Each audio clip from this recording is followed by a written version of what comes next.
শহরে নতুন এক চোর এসেছিল। নাম তার বাবুল। সে টাকা পয়সা না, শুধু মোবাইল চুরি করত। এক রাতে বাবুল খবর পেল এক ধনী লোক নতুন আইফোন কিনেছে। বাবুল ভাবল, আজকের কাজ জমবে। রাত 2টার দিকে সে চুপচাপ লোকটার বাসায় ঢুকে পড়ল। সব অন্ধকার, সবাই ঘুমাচ্ছে। হঠাৎ টেবিলের ওপর চকচকে একটা ফোন দেখতে পেল। বাবুল খুশিতে ফোনটা হাতে নিয়েই পালাতে যাবে। ঠিক তখনই পেছন থেকে একটা ভয়ঙ্কর গলা শোনা গেল, ফোনটা রেখে যাও। বাবুল ধীরে ধীরে পিছনে তাকালো আর দেখে এক বৃদ্ধ লোক সোফায় বসে আছে। কিন্তু সমস্যা হলো, লোকটার 2 চোখ পুরো সাদা। বাবুলের হাত কাঁপতে শুরু করলো। সে তো ভেবেছিল সবাই ঘুমাচ্ছে, কিন্তু এই বৃদ্ধ লোকটা অন্ধকারে বসে আছে কেন? বাবুল ভয় লুকিয়ে বলল, চাচা, আমি শুধু ফোনটা দেখছিলাম। বৃদ্ধ ধীরে ধীরে হাসল, তারপর বলল, ওটা আমার ফোন না। বাবুল অবাক, তাহলে কার ফোন? হঠাৎ উপরের রুম থেকে কারো দৌড়ানোর শব্দ আসতে লাগলো, ধাপ ধাপ ধাপ। বাবুল ভয় পেয়ে পিছিয়ে গেল। ঠিক তখনই বৃদ্ধ লোকটা ফিসফিস করে বলল, তুই ভুল বাসায় ঢুকেছিস। বাবুল বলল, মানে? বৃদ্ধ ধীরে ধীরে আঙুল তুলে দেয়ালের দিকে দেখালো। দেয়ালে টাঙানো ছিল কয়েকটা পুরনো ছবি, আর ছবিগুলোর একটাতে ওই বৃদ্ধ লোকটাই দাঁড়িয়ে আছে, কিন্তু ছবির নিচে লেখা মৃত্যু 1998। বাবুলের শরীর ঠান্ডা হয়ে গেল। বাবুল ভয় পেয়ে দরজার দিকে দৌড় দিল, কিন্তু দরজা খুলছে না। সে যত জোরে টান দেয়, দরজা ততই আটকে যায়।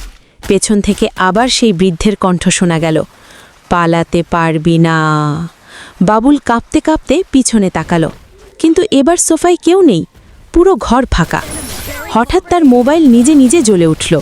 স্ক্রিনে একটা মেসেজ, উপরে আয়। বাবুল প্রায় কান্না শুরু করে দিল।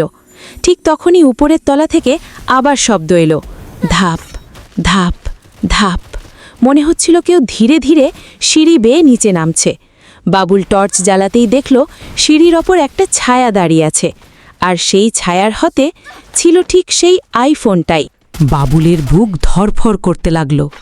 সিঁড়ির ওপর দাঁড়িয়ে থাকা ছায়াটা ধীরে ধীরে নিচে নামতে শুরু করল, ধাপ ধাপ ধাপ। পুরো ঘর ঠান্ডা হয়ে গেল। বাবুল কাপা গলায় বলল, কে কে তুমি? কোনো উত্তর নেই, শুধু আইফোনের স্ক্রিনটা জ্বলছিল। হঠাৎ ফোনে একটা নোটিফিকেশন এলো, ফেস আইডি ফেইল্ড। বাবুল অবাক হয়ে গেল, কারণ ফোনটা তো তার হাতে নেই। ঠিক তখনই ছায়াটা থেমে গেল, আর ধীরে ধীরে নিজের মুখের দিকে ফোনটা তুলল। ফোনের আলোতে মুখটা একটু দেখা গেল, আর সেটা দেখে বাবুল প্রায় অজ্ঞান, কারণ ওই ছায়াটা দেখতে একদম বাবুলের মতো। একই মুখ, একই কাপড়, একই চোখ।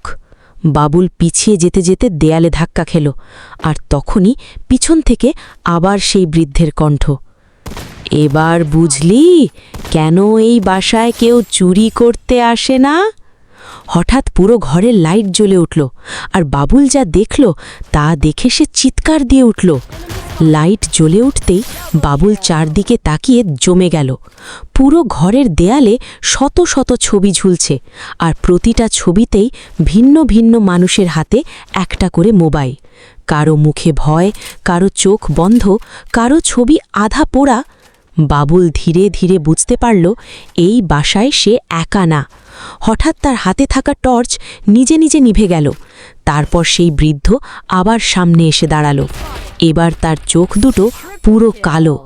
বৃদ্ধ ধীরে ধীরে বলল, যারা লোভ করে এখানে আসে তাদের ফোন এখানেই থেকে যায়। বাবুল কাঁদতে কাঁদতে বলল, আমাকে যেতে দিন, আমি আর কখনো চুরি করব না। হঠাৎ ওপরের তলা থেকে অনেকগুলো মোবাইল একসাথে বাজতে শুরু করলো, ট্রিং ট্রিং ট্রিং। পুরো বাসা কেঁপে উঠতে লাগলো, আর বাবুলের পকেটের মোবাইলেও একটা মেসেজ এলো, নেক্সট ওনার ফাউন্ড। বাবুল ধীরে ধীরে স্ক্রিনের দিকে তাকালো, আর সেখানে নিজের ছবিটাই দেখতে পেল।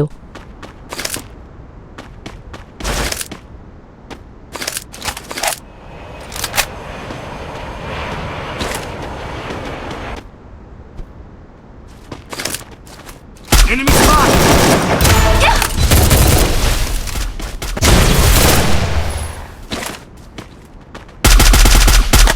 Thanks. Very close. Dominating.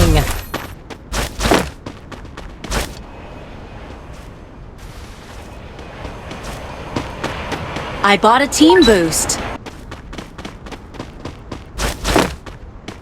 Enemy spotted.